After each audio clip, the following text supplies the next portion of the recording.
আজকের টপিক হলো name of organization and founders. ফার্স্টেই আসছে আত্মীয় সভা, ফাউন্ডার রাজা রামমোহন রয়। সেকেন্ড হচ্ছে তত্ত্বাবধানী সভা, ফাউন্ডার দেবেন্দ্রনাথ টেগর।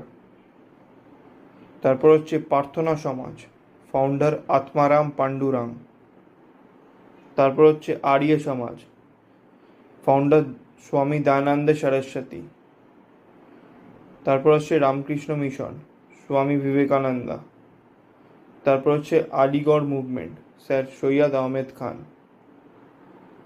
তারপর আসছে home rule movement, Annie Besant and Bal Gangadhar Tilak. তারপর আসছে অভিনব ভারত সোসাইটি, বীর সাভারকার। ভালো লাগলে সাবস্ক্রাইব করে দিও। Thank you so much. এরকম ভিডিওর জন্য লাইক, কমেন্ট, শেয়ার।